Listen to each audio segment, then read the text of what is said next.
Hello అందరికీ, ఈ వీడియోలో మోస్ట్ పాపులర్ ఇండియన్ రైస్ రెసిపీని చూపిస్తున్నాను. దీన్ని చిత్రాన్నం అని లేదా నిమ్మకాయ పులిహోర అని లేదా లెమన్ రైస్ అని అంటారు.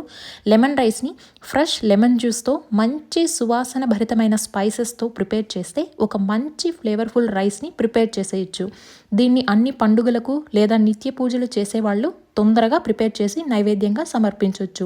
ఇంకా కొంతమంది పెళ్ళిళ్ళల్లో కొన్ని ఫంక్షన్స్లో కూడా వడ్డిస్తుంటారు. దీన్ని కర్డ్తో కానీ పికెల్తో కానీ చట్నీతో లేదా సలాడ్తో తినొచ్చు. అలానే లంచ్ బాక్సెస్కి కూడా రెడీ చేయొచ్చు. అలానే కొంతమంది ఎక్కడికైనా ట్రావెల్ చేసేటప్పుడు లెమన్ రైస్ని ఎక్కువ ప్రిఫర్ చేస్తారు. ట్రైన్ జర్నీకైనా, బస్ జర్నీ అయినా, కార్ జర్నీ ఏదైనా సరే ఈ లెమన్ రైస్ ఎక్కువ గంటలు ఫ్రెష్గా ఉంటుంది. ఎందుకంటే ఈ రైస్లో ఎక్కువగా పసుపు వాడతాం కాబట్టి. సో దీన్ని ఎలా ప్రిపేర్ చేయాలో ఒకసారి చూసేద్దాం. లెమన్ రైస్ చేయడానికి 2 గ్లాసుల బియ్యంని 3 సార్లు నీళ్లతో కడిగి 15 నిమిషాల పాటు నానబెట్టాలి. నానబెట్టడం అన్నది మ్యాండేటరీ ఏమీ కాదు. మీకు అంత టైం లేకపోతే జస్ట్ స్కిప్ చేయండి. 2 గ్లాసుల బియ్యంకి 3 నుండి 4 గ్లాసుల నీళ్లు పోసి రైస్ని ప్రిపేర్ చేసుకోవాలి. రైస్ అన్నది పొడిగా ఉండాలి. అప్పుడే లెమన్ రైస్ లేదా ఎనీ రైస్ ఐటమ్ మనకి పర్ఫెక్ట్గా వస్తుంది. పొడిగా ఉండడం అన్నది మనం సెలెక్ట్ చేసుకునే రైస్ మీద, రైస్కి ఎంత వాటర్ యాడ్ చేస్తున్నామన్న దాని మీద ఆధారపడి ఉంటుంది. సో జాగ్రత్తగా రైస్ని పొడిగా ఉడికించుకోవాలి. ఉడికిన రైస్ని పూర్తిగా చల్లారనివ్వాలి. ఆలోపే మనం పోపు రెడీ చేసుకుందాం. స్టవ్ పైన కడాయి పెట్టి హీట్ అయిన తర్వాత 2 టేబుల్ స్పూన్ల ఆయిల్ వేసుకొని మీడియం ఫ్లేమ్లో పెట్టి 4 టేబుల్ స్పూన్ల వేరుశనగ గింజల్ని దోరగా వేపుకోవాలి.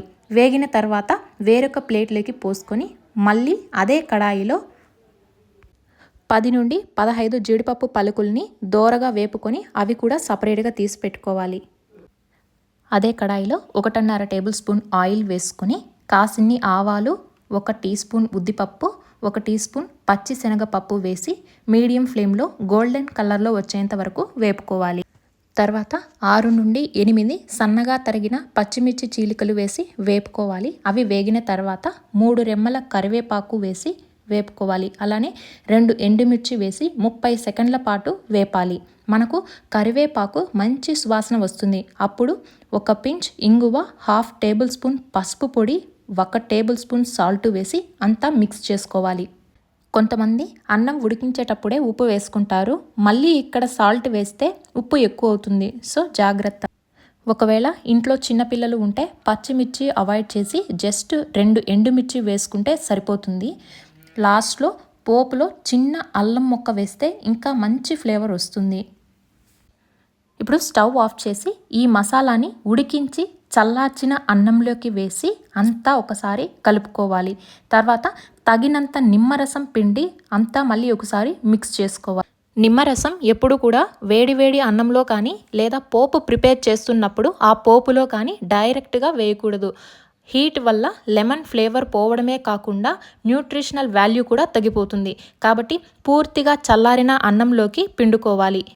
నిమ్మరసం అంతా మిక్స్ చేసిన తర్వాత ఒకసారి టేస్ట్ చేసి నిమ్మరసం సాల్ట్ అడ్జస్ట్ చేసుకోవాలి. ఒకవేళ ప్రసాదంగా నివేదించే వాళ్ళైతే రుచి చూడకూడదు. ఇక లాస్ట్లో ముందుగా వేపుకున్న గ్రౌండ్ నట్స్, జీడిపప్పు వేసి అందులో 1/2 టేబుల్ స్పూన్ ముందుగా వేయించుకున్న జీలకర్ర పొడి వేసి అంతా ఒకసారి మిక్స్ చేసుకోవాలి. ఇక ప్రసాదంగా నివేదించే వాళ్ళైతే ఎర్రగడ్డలు వేసుకోకూడదు. ఒకవేళ నివేదించినట్లయితే ఎర్రగడ్డల్ని కూడా పోపులోనే డైరెక్ట్గా వేపుకొని అంతా ఒకసారి మిక్స్ చేసుకుంటే సరిపోతుంది. నేను దేవీ నవరాత్రుల సందర్భంగా అమ్మవారికి నివేదించడానికి ఉల్లిపాయలు వేయలేదు. ఈ రైస్ని ఎవరైనా ఇంట్లో అయ్యప్ప స్వామి మాల వేసుకొని ఉంటే వారికి భిక్ష సమయంలో వడ్డించవచ్చు. సో ఇదండి ఇవాల్టి రైస్ రెసిపీ. చూసారు కదా, ప్రసాదంగా నివేదించడానికైతే ఎలా చేయాలి లేదా నార్మల్గా తినడానికైతే ఎలా చేయాలి అని.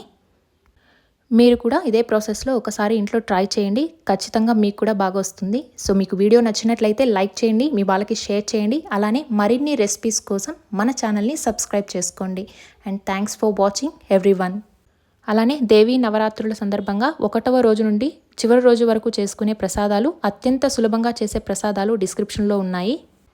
అవి కూడా ఒకసారి చూడండి.